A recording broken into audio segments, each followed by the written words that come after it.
What's up, Seven Figures Nation? It's time for another episode where we're going to bring to you a guest who's going to share tools, tactics, and strategies to help you to generate seven figures in your business and join the 5% of business owners who are part of the Seven Figures Club.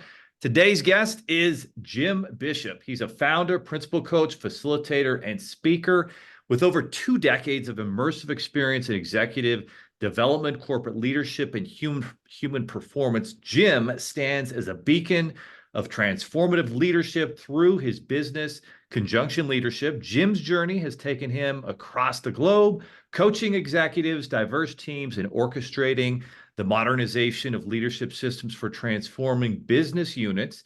Having collaborated with industry giants like Eli Lilly, Roche and Elanco, Jim recognized the pivotal role of a visionary leader willing to first work on themselves while revitalizing their culture. This catalyzed the birth of Conjunction Leadership in 2020, where Jim provides executive coaching and team development solutions.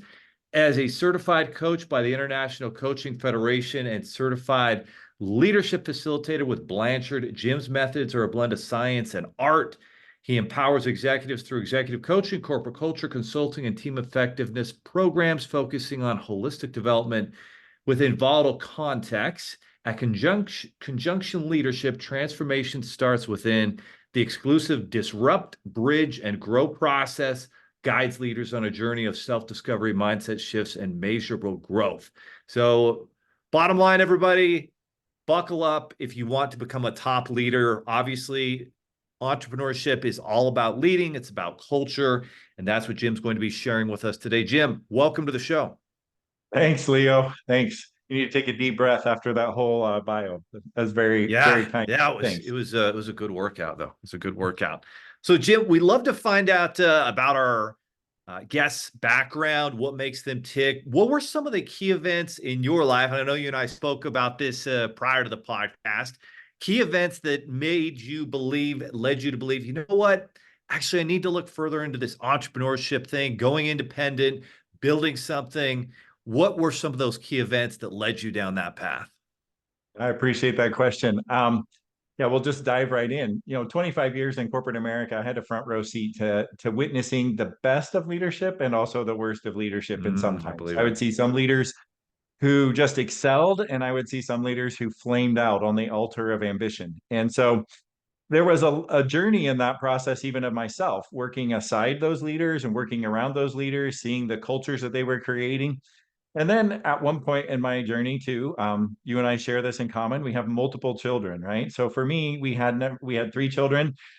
We had in the plans to adopt number 4. Wow. And as soon as we adopted number 4, found out we were expecting number 5. So on the home front, there was a really blessed occasion. Our family had just expanded the way that not in exactly the manner that we had thought, but for the number of children that we had hoped. And at the exact same time, my career was in one of those high shifting growth phases. Had everything in front of me. I had all the support and sponsorship that you would ever want. I had people telling me, here's what you should do, and all of the plans were laid out. And there was a particular time when I was traveling about 30 to or 50 to 60% of the time, Wow, that's a gone lot. most of the weeks, Yeah, home a few of the weekends. that's tough. I was sitting in a hotel room in Dallas after a particularly exhausting week, and I remember myself saying to myself, like, if only I didn't have these children, I would be able to do this next step in my career. And it was that moment when I just felt like there was a big timeout in my life. Like, wait a minute here. These are the blessings that we've been asking for. These are the things that we've always wanted. And yet now something has become, it seems like those blessings have become an impediment to me getting my plan accomplished. But I could see forward, and I just kind of projected forward. If I took this next step and I did this next thing, and what would that mean? It would really mean less time with the family that I really wanted to spend more time with. And it was one of those times in my life when you just have to sit back and say, is really what you want what you wanted? Is the way that I'm working for me anymore? And I had to answer both of those questions. No, they weren't. And so that set off a journey of exploration and determining what is it that I can do and how can I do it best? And can I get paid to do that in a world that's really hurting and broken around me? I wish it could say that it happened immediately. It didn't. I went through a lot of trial and experimentation, even in my corporate roles, to try and figure out how do I right size those or put them in a situation. I took myself off of that performance track and put myself into roles where I knew they would fulfill more of my calling and my longing, more people facing roles rather than business administration type of roles. And over the time, what came out of that was I could see that people didn't need to be trained as much as they needed to be reminded, especially Mhm. some of these executive leaders who were really excelling at the time and some of those who were starting to flame out. And if I sat back and tried to say, how am I going to solve that problem? Coaching popped out and said, this is the way. Because all growth is necessarily first personal growth, right? And the leader has to go first in that journey. And so I started getting certification in coaching, learning a little bit more about it, coaching internal clients. And I thought at some point there would be a plan B option out there. And in 2020, the plan B became a plan A because it had to be the right time. Yes, There it was enough did. disruption and enough things going on, and our leadership was horribly prepared to actually lead through that tumultuous time and what we now know as what has happened after. I just felt like that was the time and this is the place. And opportunity and preparation met timing. And in 2020, we brought this thing to the market. So, So there's a lot of intentionality, and I find that with very successful entrepreneurs that there's this reflection on what has happened and their future goals and making sure that those are aligned. And when you have five kids like you do and I do, I mean, family is a big part of that, and obviously taking care of that family is not cheap in today's world. And so it's this juxtaposition that you're trying to solve for, and that those key events. And I like how you pointed out, because I think there's a misrepresentation of entrepreneurship maybe on Instagram and online, that it's this quit your job and go all in and it immediately happen. That's not how it works. I like how you said, it was a process. It was not an event. It was trial and error, discovering, the problem that you could solve for your dream client, and then really defining that, and over time being able to build this business conjunction leadership and help your clients to get the results that they need. Now, you mentioned something super important, obviously, that impacted all of us tremendously in 2020, which was the pandemic. I'm curious, as a great leader yourself and someone who teaches others the principles of leadership, how has leadership changed after the pandemic, particularly if you're a male leader? yeah, in many, many ways, obviously. And most people feel that, they sense that. They just may not have put words to it. But the pandemic was certainly something that happened in 2020 that kind of that tilted the world on its axis. But we can't also overlook the fact that there was, at least in our North American culture, a lot of this cultural unrest and a lot of this Yeah. political tension that was going on. Right. We also had the tension of the election. We also had the tension of the George Floyd incident and a lot of the social Mhm. unrest that was going on around it. So put all of those things together in a very condensed period of time. When you think about that, and we had just kind of come through this, what we would call the hashtag Me Too era, right? Where some of the, Right. the wrongs of the past were starting to be revealed. Yeah. And the rise of women's empowerment in the workplace and a lot more reconciling about how do we work these things together and what role do men play and what role do women play. Then we added on to that, what role do all of the cultural diversity that we have in our workplace, as well as political divides and whether or not we should get vaccinated, right? So That's much a lot of division. things coming Yeah. together. Even as we say that, right, we can find ourselves getting a little anxious. Um, but when you take that into place, at the same time, leaders were mostly only focused on how to keep the business open, how to make sure people still had a job, how to make sure that supply chains got managed.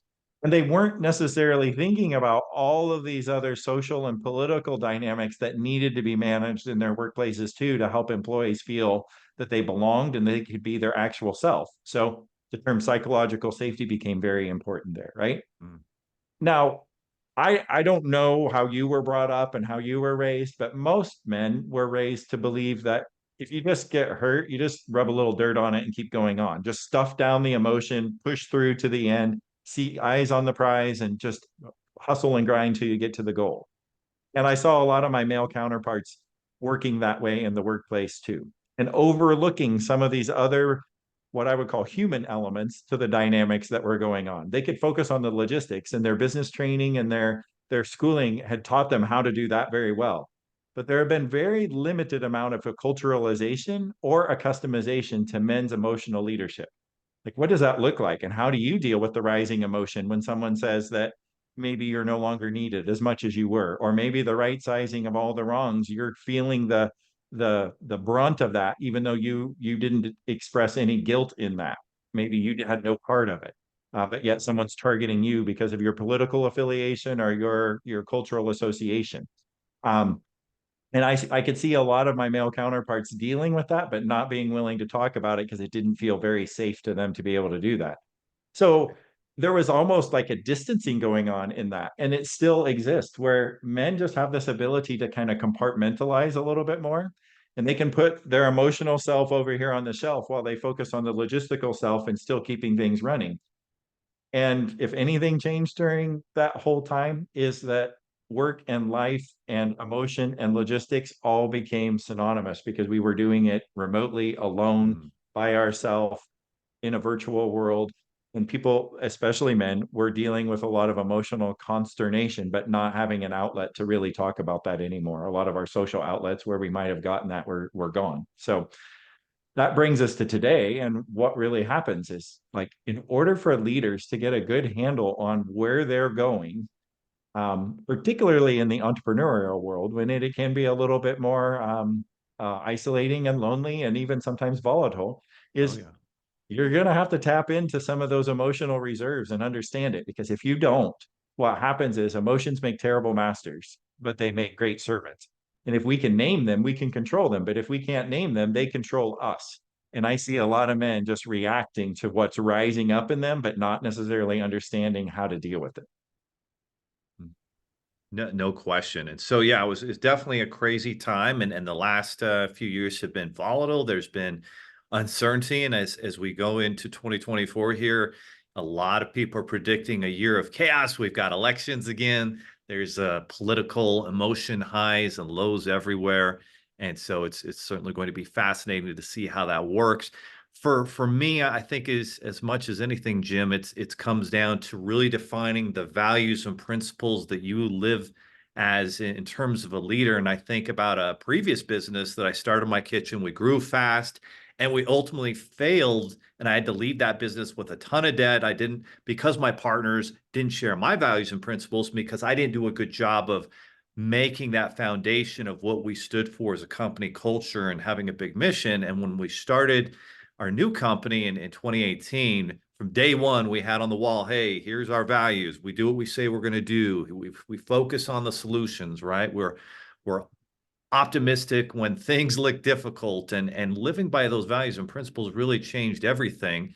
And so there's a book out there. It's an old classic by Jim Collins. It's called From Good to Great. And you talk a lot about the difference between a good leader and a great leader. How would you articulate that? And as we look at these emotional difficulties that we have as leaders, as entrepreneurs, leaders in our family, our community, our business, what are some of those differences that you can focus on, and where are those solutions for becoming a great leader? Yeah. Well, there's also a phrase or a concept out there called servant leadership, right? And Love I'm it. a fan of it. Yes. I believe that we are called to leadership because you have leadership giftedness, and when you're called to it, you're asked to do more. You're asked to lead. You're asked to serve. I also think there's a fallacy with servant leadership. I prefer to add the phrase servant leadership with boundaries, because I think Oh yeah. sometimes we have a belief that in order for me to be a great leader, I have to give and give and give and give at the expense of myself, right? And there is a reason that when you fly on an airplane, they tell you to put your own oxygen mask on first before assisting other passengers. In entrepreneurship, in leadership, it's critically important that you put your own oxygen mask on, and you need to serve your organization, but you can't do that at the expense of running out of your own oxygen, right? And so there is a tension there. Great leaders have the ability to know how to have extreme self-care, to constantly be looking inward, to understand, like, where do I need to grow, and stepping into those courageous dark spaces that makes them uncomfortable. so that they can model the way and become a better human and bring their whole organization behind them in becoming a better human. As we connect in our humanity, what happens is we naturally want to work together. We naturally want to get more work done. We naturally want to get good results.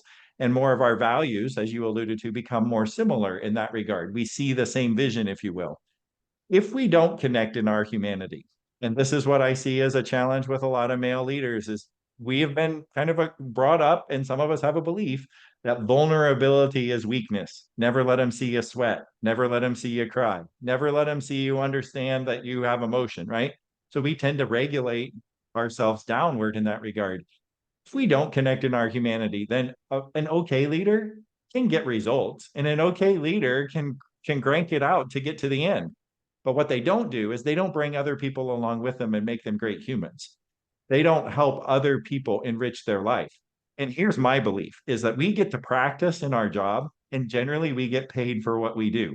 So your practice in your job should help you become a better leader so that you can go out and serve the hurting and broken world around you, so that you can serve your family with a bigger heart, so that you can serve the PTO club at the children's school, so that you can serve on local government, so that you can.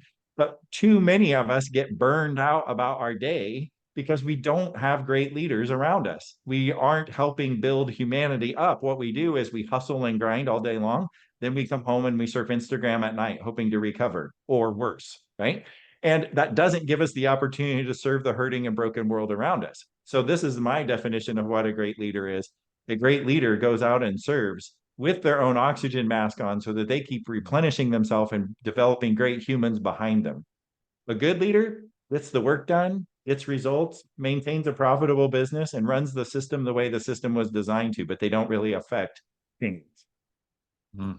Powerful stuff. So to unpack that, just the way you start out by focusing on serving your clients, solving their problems, and empowering them with your product or service, you're doing the same thing with your team, with your employees, with your family, with those that you lead, finding out what drives them, what they are looking to accomplish, how you can serve them, and put together a roadmap for them to succeed, but also not being the end all be all where they come to you with every issue, but they actually grow. You're improving yourself as a leader. There are boundaries. They can't just, lean on you to fix every problem. In other words, you're almost empowering them and teaching them to be able to solve problems themselves.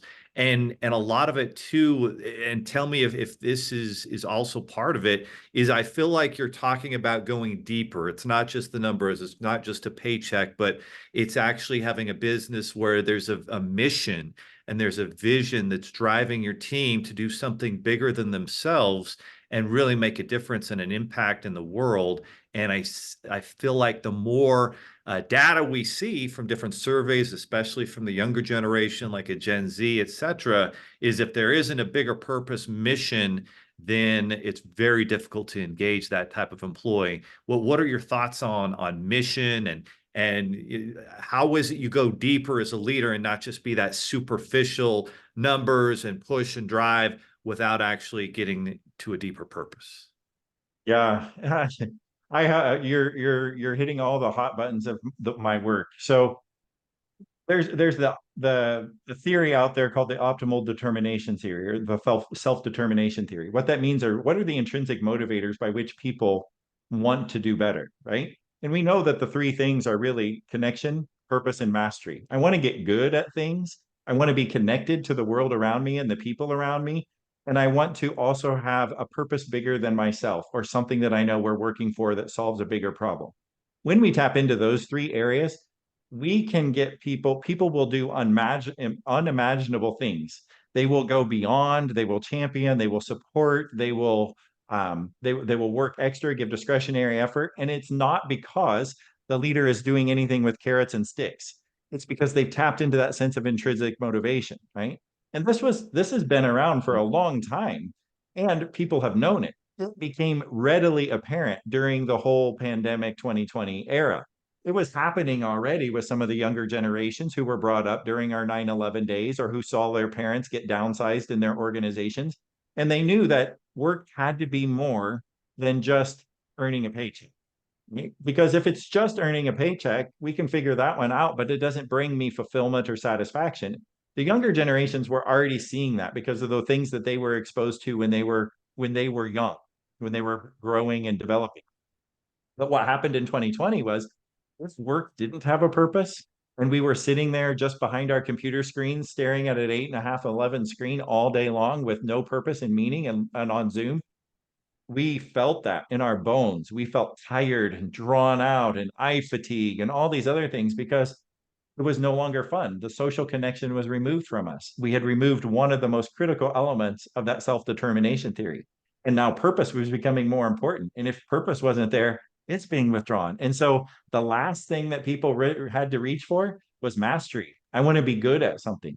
And when we weren't in community with one another, it's really hard for me to know if I'm getting good at it. So what did people do? They moved to another company and the great resignation happened. And people started going and saying, I'm at least going to get good at something.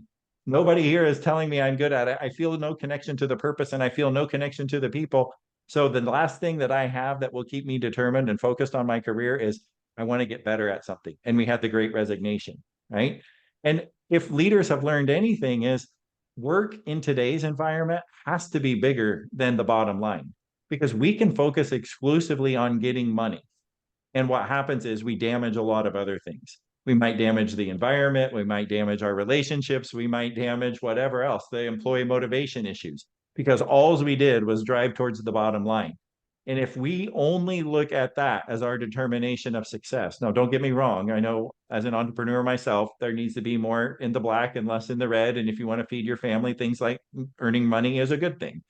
So business has to generate profit, but it can't do that at the expense of doing harm as well. Harm to other individuals, harm to the human psyche, or harm to the human motivation. Because then what happens is you're just constantly churning over people and not getting the generative effect that you really desire out of them. Yeah, no question. And it seems like the trend is now maybe shifting a little bit from that remote work to more people being obligated to maybe come back into the office. But regardless, there's still going to be a lot of remote work, especially depending on the department for the immediate future. I'm curious what your thoughts are in because it's a lot more difficult to lead when you got a bunch of people working from home remotely versus in the office. And we've got a combination of that here in my office where, we let people work from home, but try to encourage them to come in at least half of the time into the office. And most of them do. And I think our top performers almost always are in the office more than not. But how do leaders continue to make that impact and give purpose to those who, for whatever reason, are going to continue to work remotely? So the belief is that if you work remotely, you won't be able to find purpose. Well, just it's a different challenge. If people are in the office, there's that human connection. It's like, for example, if you wanted to go on a date with a girl or guy via Zoom versus in person, well, which one has the better payoff? Pretty clear it's in person. And I'm not saying that that's completely the case when it comes to work, but what I am saying is, what do you do differently to make the same type of impact as a leader when you have a bunch of people working from home? Okay. Well, there's a couple of questions in there, and there's if I'm Leo's coach, I would step into that and just ask what the belief is behind it, which is part of my question. Because I think if you were to ask some of the younger generation, right, like dating online, it's completely acceptable, and they've figured out how to do it. Maybe our generation, that wasn't the normal way, but using that analogy, then we project our generational differences on the way that we lead. And so if I'm a leader who says that it's just weird and it's awkward to get to know someone in a virtual environment, it means I just haven't learned the competencies of doing that. And I'm much more comfortable doing that in a face-to-face environment when I can see you and understand you. Well, that might be easier because I've learned to typecast some people's body language, but I haven't really learned to ask deep questions or meaningful questions that help me understand and know you. And maybe I haven't been able to be vulnerable enough to allow you to know me in a virtual setting.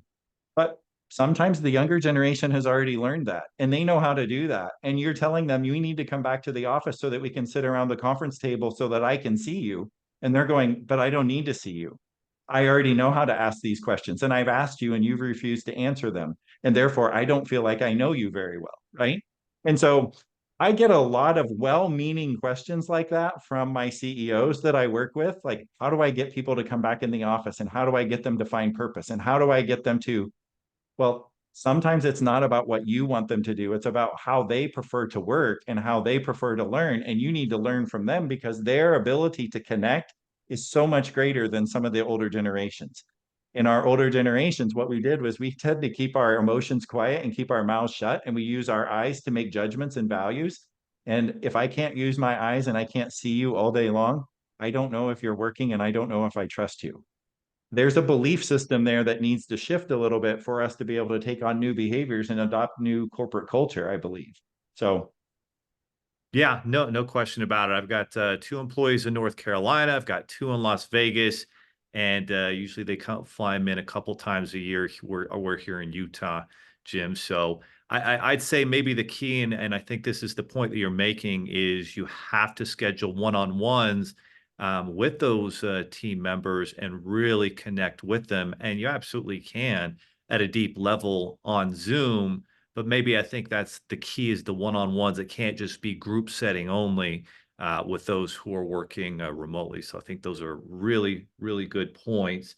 So when it I comes believe the down one-on-one to, is go ahead. important. I don't have a problem with the one-on-one. Yeah. I do think that What like else? with a few of my corporate clients today, their ways of working, we just amended them a little bit. And their meetings all start with a check-in question and allowing people to send an emotional or at least a personal response to that check-in question allows us to normalize that behavior instead of, okay, here's our agenda for the day. In the next 30 minutes, this is what we got to get out of it. And I'm going to talk to you for the 30 minutes during our regular call. I don't need to schedule another meeting to add to our calendar. I can do a lot of that in the beginning part of our one meeting and allow us all to connect. And that builds into what I call the collective effervescence of gathering.